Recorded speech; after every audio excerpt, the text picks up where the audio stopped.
Imagine waking up one day and realizing that the life you've been living no longer makes sense. The routines, the commitments, the societal expectations, they all feel like a heavy chain around your neck. You've had a spiritual awakening, and suddenly, the world looks different.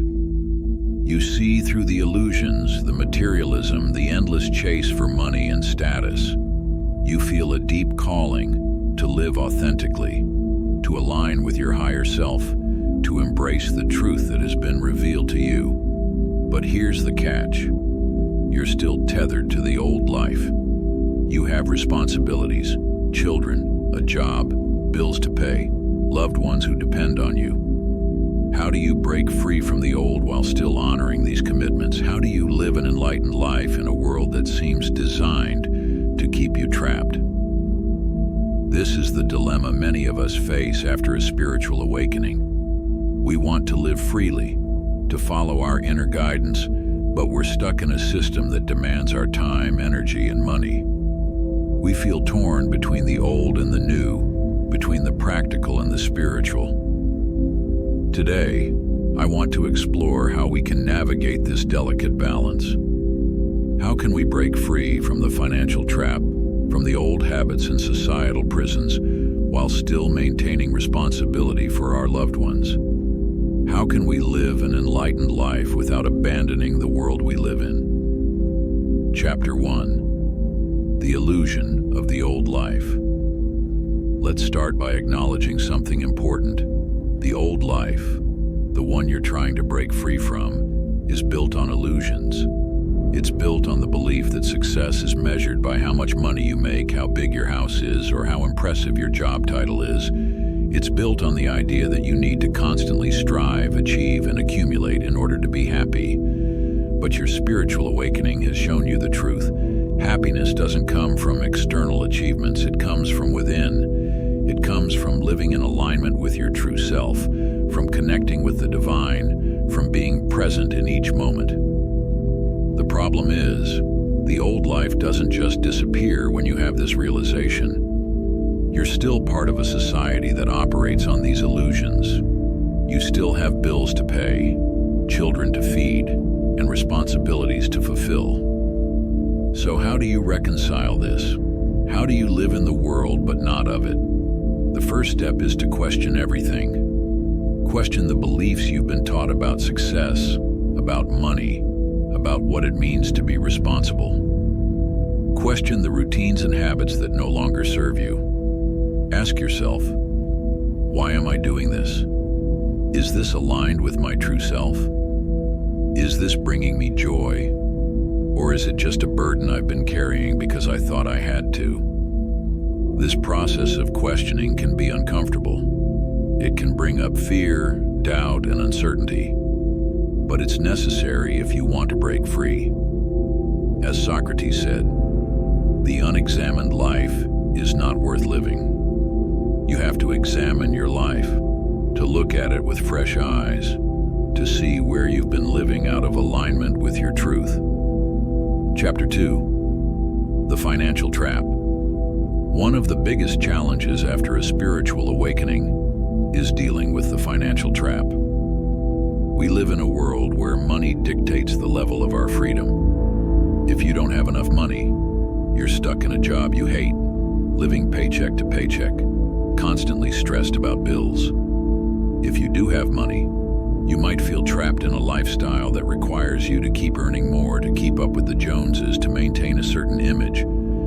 But here's the thing, money is just energy. It's not inherently good or bad.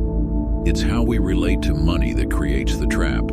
If you see money as the source of your security, your happiness, your worth, then you'll always be chasing it. But if you see money as a tool, as a means to an end, then you can use it to create the life you want without being controlled by it. So how do you break free from the financial trap? The first step is to change your relationship with money. Start by asking yourself, how much do I really need? What are my true priorities? Do I need that big house, that fancy car, that expensive vacation, or can I live more simply, more mindfully, more in alignment with my values? This doesn't mean you have to give up everything and live in a cave. It means being intentional about how you spend your money, how you earn it, and how you save it. It means creating a financial plan that supports your spiritual goals rather than working against them. One practical suggestion is to create a budget that reflects your values.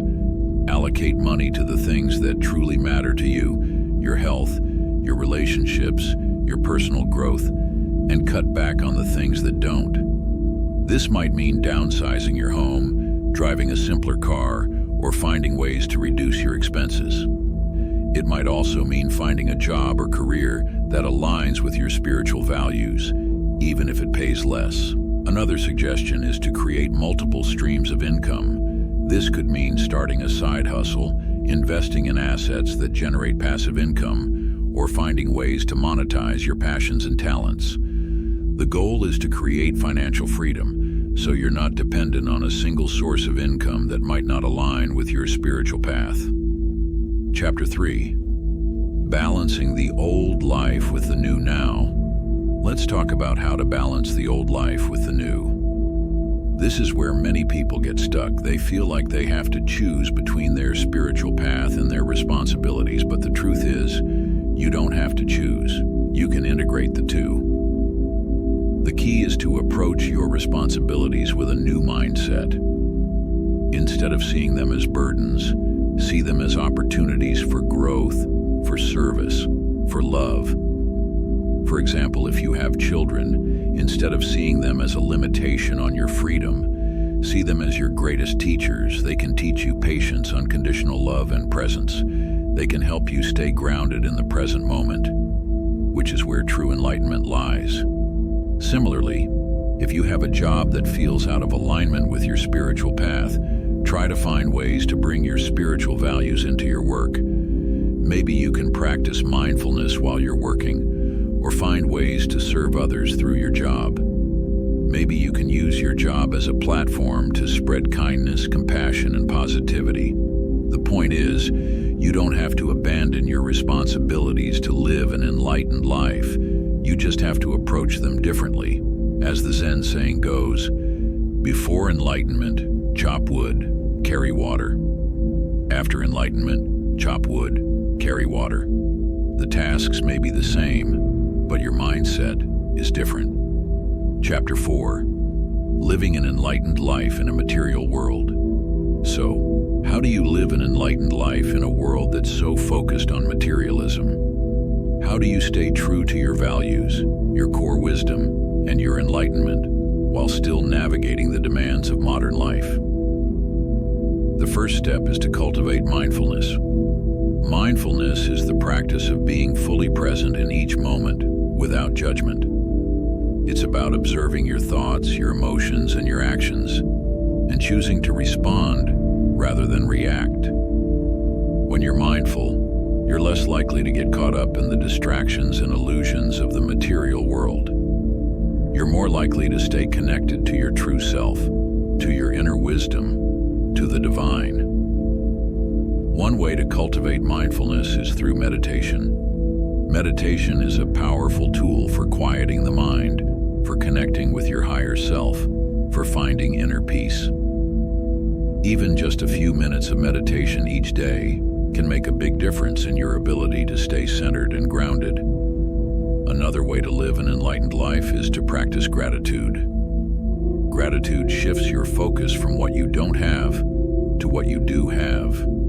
It helps you appreciate the simple things in life, the beauty of nature, the love of your family, the joy of being alive. When you're grateful, you're less likely to get caught up in the endless chase for more.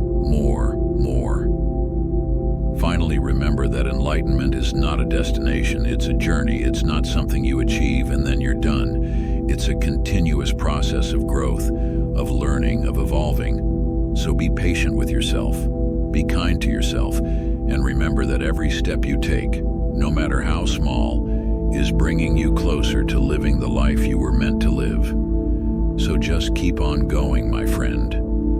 Breaking free after a spiritual awakening is not easy. It requires courage, commitment, and a willingness to question everything. But it's also one of the most rewarding journeys you can take.